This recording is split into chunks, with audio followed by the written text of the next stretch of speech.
O, eto na nga si Joel. Mga kababayan, na kay Boying Rimulya or sa ombudsman, ang mga ebidensya sa kaso ni Joel Villanueva, ibinigay na po ng DOJ. Slow motion ba ako? Nag-slow mo tayo mga kababayan? Sure ba yun? Mga kababayan? Hindi naman. Na kay Boying Rimulya, nako, patis ka rin ha, nako. Oo mga kababayan, ako, eto na ha. Pakinggan muna natin tong isa. Sabi dito sa GMA News ni Boying ha. Ang sabi ni Boying, there is no selective justice in this country when it comes to corruption. Pakinggan muna natin. O, Angelica, magluto ka dyan. Toyo, mi Ajinomoto. So, reaction lang dun sa rally po na ginagawa ngayon ng IAC in support of Senator Rolando Marcoleta. They were saying po na pinag-iigit daw po ang senador selective justice daw po ang Hindi po selective. Those are state. It's not selective justice. Sir, ano pong masasabi ninyo doon sa premise ng protests ngayon ng Iglesia ni Cristo? Freedom of expression nila yan, pero it's a wrong premise. There's no selective justice in this country when it comes to ombudsman. You don't...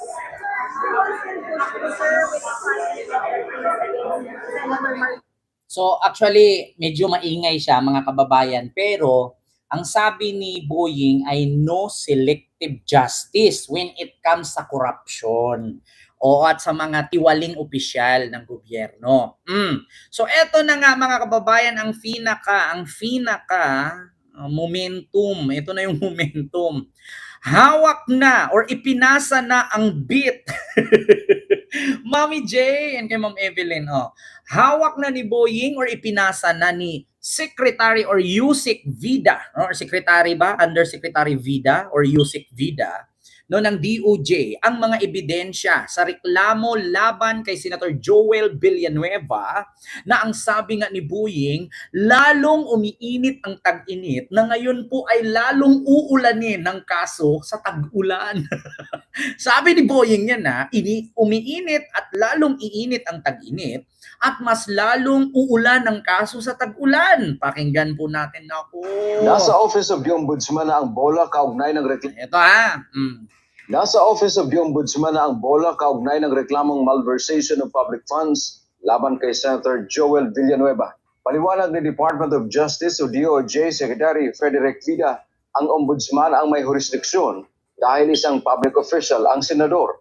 At the end of the day, we want people accountable. Diba? We want those who have done this republic wrong to make them accountable. Ang DOJ ang unang nag-imbestiga sa reklamo at ibinigay nila sa ombudsman ang kanilang findings. Ngunit ayon kay Ombudsman Crispin Rimulya, hindi nila sinunod ang rekomendasyon ng DOJ at sa halip ay magsasagawa sila ng sariling investigasyon. Hindi namin tinanggap yung findings ng DOJ kasi nakulangan kami sa case build-up na ginawa ng DOJ, so we have to conduct our own. And we have to conduct our own. Ano yan It's our choice whether or not to accept the work of the DOJ because we delegate work to them. Bunsod nito, ipinauubayan na ng DOJ sa ombudsman ang reklamo laban sa mambabatas. Patuloy ang kanilang pakikipagtulungan sa ombudsman upang ayusin at Ako, kung naalala niyo po mga kababayan, ay mukhang, hindi ako gumagawa ng kwento, pero para sa aking obserbasyon, aking point of view, na mukhang naalala niyo mga kababayan, na noon ay naabsuelto po itong si Joel Villanueva kay Martires, nung ombudsman si Martires, at sabi nga ni Boying, paano daw nangyari yun na hindi daw alam ng sambayan ng Pilipino na kung bakit naabsuelto si Joel sa kaso niya noon. Sa ombudsman. Ngunit ngayon mga kababayan, sabi nga ni Boying ay bubuhayin daw niya itong issue ni Joel sa ombudsman. Ngunit mga kababayan ay bukod sa, di natin alam kung bubuhayin ba niya at itutuloy ba niya yon, ngayon ay magkakandak ng sariling investigasyon ang ombudsman laban kay Joel Villanueva. Nako mga kababayan. Eto na nga ang sinasabi natin na hindi ba love ni Lord si Joel? O sadyang love lang siya ni Lord at gusto ni Lord na madisiplina siya?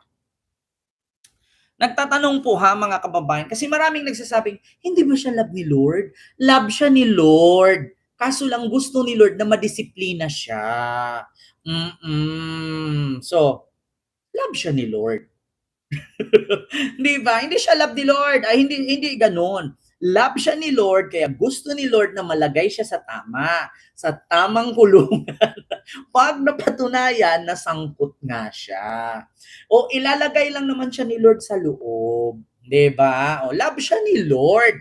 Huwag kayong ganyan. Kaya pa naman kayo niyang tignan mata sa mata. Eh di wow, 'di ba? 'Di ba 'yun yung sabi niya? Continue. Sapat ang mga dokumento at ebidensya kung kinakailangan. We need to defer to the office of the ombudsman. Kasi at the end of the Ma'am day, Christine, it's the hello po. control of the ombudsman, Ombrinsita. and we respect yung kanilang evaluation of the pieces of evidence related to them by Ma'am the Erlinda. DOJ. Again, we will work together. Dante Amento, UNTV, News and Rescue. Diyos ang So yun po yun ha mga kababayan, narinig nyo po. Pinapaubaya na po ng DOJ sa ombudsman na, kasi actually mga kababayan, sabi nga ni PBBM kanina, narinig nyo naman po, ang sabi ni PBBM, hindi sila basta-bastang mag-file ng kaso na lalot na hilaw. Gusto ni PBBM yung hinog or lutong-luto. Para kung sakali man, walang labasan, walang ligtas, at mananagot sila sa kasalanan nila sa bayan. So, sabi nga ni Boying, nahihilawan sila sa facts findings ng DOJ laban kay Joel. Kaya si Boying at ang kanyang kampo na ang mag-imbestiga laban sa kaso ni Joel. So, hawak na ni Boying ang bit, hindi natin alam kung paano niya dadalhin ang bit na yan. Oo, baka sumigaw siya at itaas niya ang kanyang kapangyarihan. Swan! Si Odette pala yun sa ML.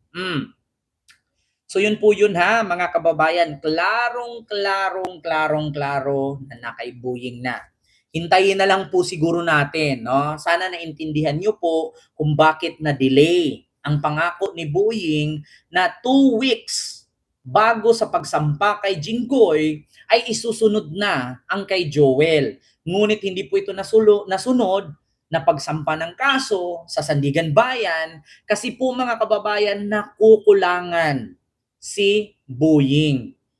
Hindi ko alam kung nakukulangan siya kay Marcoleta o nakukulangan siya kay Joel. Di ba? So yun po yun mga kababayan. Alam nyo naman po, no? Klarong-klaro mga kababayan.